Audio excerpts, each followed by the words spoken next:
یہ پچھلے پروگرام میں بھی میں نے سمجھایا تھا، جتنے ٹارزن شوہر مجھے سن رہے ہیں جو بات بات پہ گھورتے ہیں، تھپڑ مارتے ہیں، اپنے رشتہ داروں، گھر والوں، مہمانوں کے سامنے بیوی کی بے عزتی کرتے ہیں، عزت اتار کے ہاتھ پہ رکھ دیتے ہیں، لاتے مارتے ہیں، دھکے مارتے ہیں، جوتے مارتے ہیں، اور بعض اوقات بیوی کے مرحوم والدین کو گالیاں بک رہے ہوتے ہیں اور اس کو ڈسہارٹ کر رہے ہوتے ہیں، اس کو روحانی اذیت اور تکلیف دے رہے ہوتے ہیں، آپ کا یہ دور حکومت عنقریب ختم ہونے والا ہے۔ انتہائی بے بسی کے ساتھ آپ قبر میں جائیں گے، اور میں نے تو بعض اوقات یہاں تک دیکھا ہے کہ فالج پڑ گیا، ایکسیڈنٹ ہو گیا، اور وہ شوہر جو پہلے بیوی پر غالب تھا بستر پہ پڑا ہوا گندگی کے اندر، اور بیوی کا محتاج ہے کہ یہ آ کے صفائیاں کرے تو میں پاک ہو جاؤں، میں گندگی سے نجات پا جاؤں۔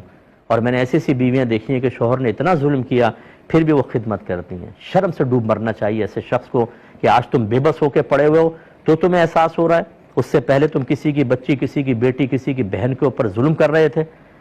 بعض بڑے ٹارزن بنے ہوتے ہیں، میں ان کو مشورہ دیتا ہوں کہ ذرا ایک دفعہ کسی باہر طاقتور سے ٹکرا کر دیکھو، وہ سامنے کے دو دانت توڑے گا، پھر احساس ہوگا کہ کسی کی بچی کے اوپر ہاتھ اٹھانا کوئی یہ بہادری نہیں ہے۔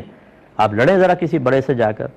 مقابلہ نہیں کیجیے گا، میں ایک بات سمجھا رہا ہوں۔ تو یہاں تو یہ ہے کہ بعض اوقات اللہ دکھا دیتا ہے، اور جب پتہ نہیں چلتا آدمی مرتا ہے، وہ تو پھر دنیا نہیں دیکھ سکتی، وہ خود دیکھ رہا ہوتا ہے بری موت، سخت عذابات قبر، پھر میدان معاشر میں یہی بیویاں سامنے کھڑی کی جائیں گی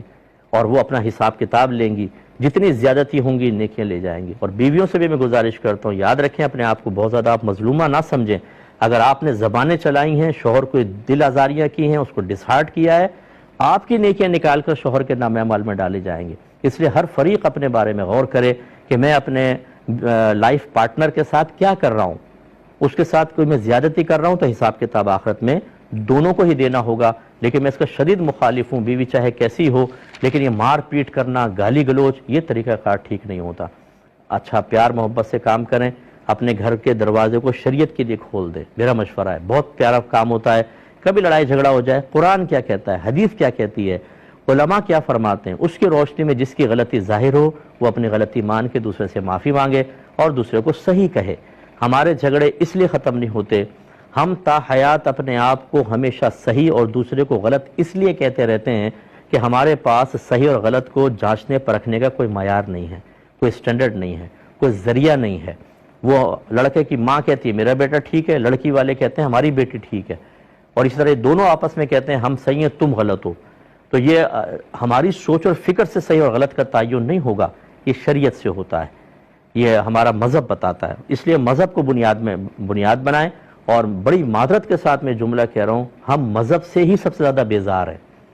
مسلمان ہیں، اللہ کو رب مانتے ہیں، نبی کا کلمہ پڑھتے ہیں، قرآن کو آسمانی کتاب مانتے ہیں، لیکن اپنی رہنمائی کے لیے ہم نے ان تمام چیزوں کو ایک طرف کر کے اپنی عقلوں کو، اپنے خاندانی رسم و رواج کو اور جاہل قسم کے لوگوں کی مشاورت کو بنیاد بنایا ہوا ہے، اور اس سے ہماری خرابیاں ختم نہیں ہوتی۔ جو شوہر حضرات مجھے سن رہے ہیں، اگر آپ نے اپنی بیویوں کو مارا ہے، پیٹا ہے، بغیر کسی وجہ کے معافی مانگ لیں، کوئی مسئلہ نہیں ہے، اس میں اپنے تکبر کو جگہ نہ دیں۔ اگر کریں گے تو کل بروز قیامت جس بیوی سے آج معافی مانگتے ہوئے آپ شرما رہے ہیں نا، کل اس کے قدموں میں گرنا پڑے گا، اور وہ ہو سکتا ہے کہ